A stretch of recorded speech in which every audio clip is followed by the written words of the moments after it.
भारत को अक़वाम मुत्तहिदा की सलामती काउंसिल का गैर मुस्तकिल रुकन मुंतखब कर लिया गया है। अक़वाम मुत्तहिदा की जनरल असम्बली में होने वाली खुफिया वोटिंग में भारत को 192 रुकन ममालिक में से 184 ममालिक के वोट मिले, जबकि 2/3 अक्सरियत हासिल करने के लिए उसे 128 वोट की ज़रूरत थी। भारत के साथ आयरलैंड, मैक्सिको और नॉर्वे भी खुफिया वोटिंग के जरिए सलामती काउंसिल के गैर मुंतखब रुकन बन गए हैं, जबकि अफ्रीकी ममालिक की जानिब से कीनिया और जिबूती में से कोई मतलूबा वोट हासिल नहीं कर सका, जिसकी वजह से इस नशिस्त के लिए वोटिंग दोबारा होगी।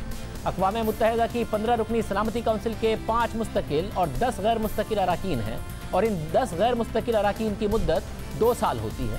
इन 10 नशिस्तों में से 5 अफ्रीका और एशिया के लिए मुख्तस हैं, 1 नशिस्त मशरकी यूरोप के लिए, 2 लातीनी अमरीका के लिए और कैरेबियन स्टेट्स के लिए हैं, और 2 मगरबी ममालिक और दीगर के लिए हैं। भारत 55 रुकनी एशिया पैसिफिक ग्रुप की जानिब से वाहिद उम्मीदवार था, और इस ग्रुप में पाकिस्तान भी शामिल है, मगर भारत के मुकाबले में किसी मुल्क ने अपना उम्मीदवार खड़ा नहीं किया था, जिसके बाद गुज़िश्ता साल जून में एशिया पैसिफिक ग्रुप ने 2021 और 22 के लिए भारत के नाम की तौसीक की थी।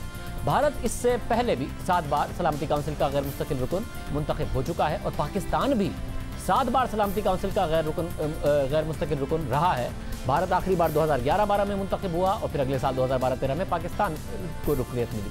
दिलचस्प बात यह है कि एशिया पैसिफिक ग्रुप से सलामती काउंसिल की गैर मुस्तकिल नशिस्त के लिए एक ही उम्मीदवार सामने आता रहा है। पाकिस्तान और भारत रिवायती हरीफ होने और कशीदगी के बावजूद सिर्फ एक बार 1975 में सलामती काउंसिल की गैर मुस्तकिल नशिस्त के मुकाबले के लिए आमने सामने आए थे और भारत को शिकस्त हुई थी, मगर इस बार भारत का सलामती काउंसिल का गैर मुस्तकिल रुकन मुंतखब होना कई हवाले से अहम है, क्योंकि गुज़िश्ता साल जून में जब एशिया पैसिफिक ग्रुप की जानिब से भारत की नाम की तौसीक की गई, तो उससे पहले ही भारतीय वज़ीर आज़म नरेंद्र मोदी के अज़ाइम वाज़े होना शुरू हो गए थे। गुज़िश्ता साल जिस वक्त ये फैसला हुआ, तहरीक इंसाफ की हुकूमत थी, और अब भारत सलामती काउंसिल का गैर मुस्तकिल नशिस्त रुकन बन गया है, तो इस पर तहरीक इंसाफ की वज़ीर श्री मज़ारी की जानिब से सवाल उठा दिए गए। श्री मज़ारी ने ट्वीट की है कि भारत 2 साल के लिए अक़वाम मुत्तहिदा की सिक्योरिटी काउंसिल का गैर मुस्तकिल रुकन मुंतखब हो गया है।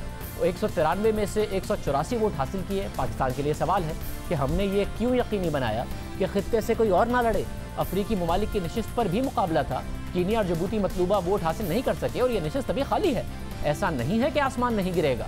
एक ऐसे वक्त में जब भारत ने गैर कानूनी तौर पर मकबूजा कश्मीर पर कब्जा जमाया है और रोज़ाना की बुनियाद पर पाकिस्तान पर हमले कर रहा है, चीन और नेपाल के साथ भी तनाज़ा है, भारत को बिला मुकाबला छोड़ देना उसे कानूनी जवाब देता है। एक और ट्वीट में उन्होंने दावा किया कि वो लोग जो ये समझ रहे हैं कि भारत के उम्मीदवार के तौर पर मंजूरी तहरीक इंसाफ की हुकूमत के दौर में दी गई थी, तो उनकी इतला के लिए ये काम 2013 में हुआ था, और मुझे याद है कि उस वक्त भी मैंने इस पर तनकीद की थी। अब ये क्या मामला है, हम बात करेंगे। हमारे साथ मौजूद हैं शाह महमूद कुरैशी साहब, वज़ीर ख़ारजा। शाह साहब बहुत शुक्रिया। शाह साहब, ज़ाहिर है खुद श्री मज़ारी साहिबा सवाल उठा रही हैं कि जिस तरह अफ्रीका में 2 उम्मीदवार थे, पाकिस्तान भी कुछ कर सकता था, जिस किस्म के हालात हैं हिस्टोरिकली, हालांकि ऐसा नहीं होता रहा 1975 के अलावा, क्या वजह है? क्योंकि उनका ख्याल है कि इससे एक लेजिटिमेसी मिलती है जो भारत के इक़दामात हैं उनको। कि पहली बात तो ये है कि इंडोर्समेंट में और इलेक्शन में फ़र्क होता है।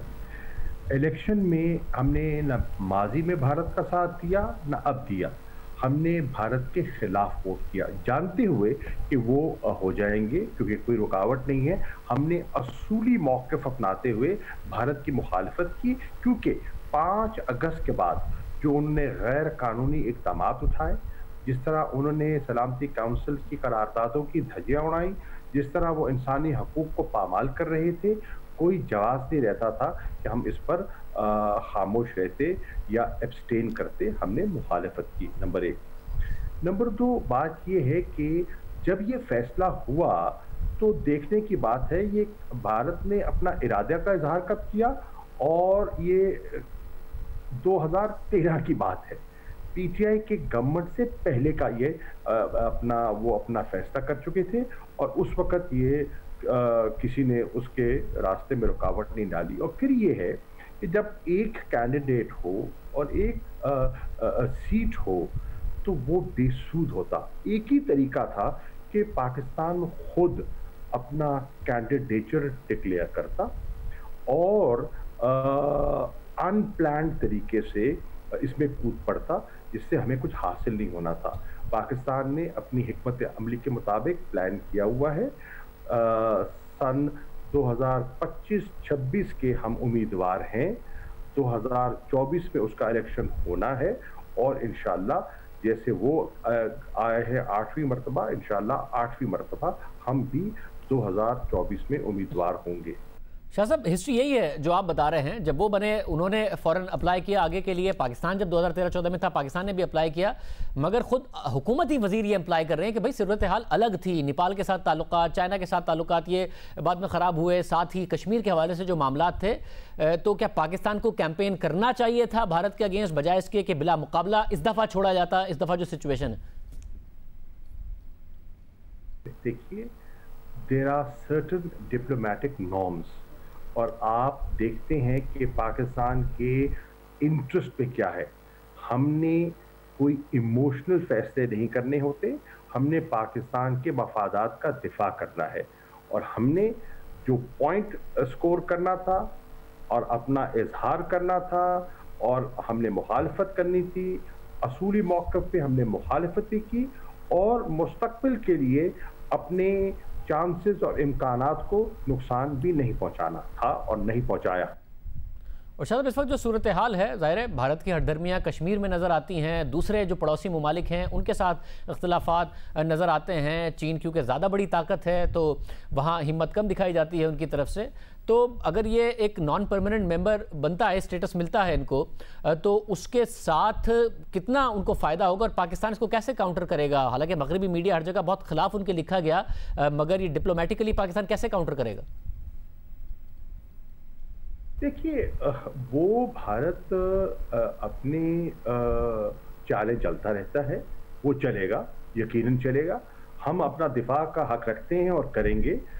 वहाँ जहाँ वो उसकी मौजूदगी है तो सिक्योरिटी काउंसिल में हमारे भी दोस्त हैं, हमारे भी खैर खा हैं और भारत की कोई ऐसी चाल होगी तो हमारे वहाँ खैर खा मौजूद हैं जो उसको ब्लॉक कर सकते हैं। बहुत शुक्रिया। वज़ीर ख़ारजा पाकिस्तान शाह महमूद कुरैशी साहब हमारे साथ मौजूद थे।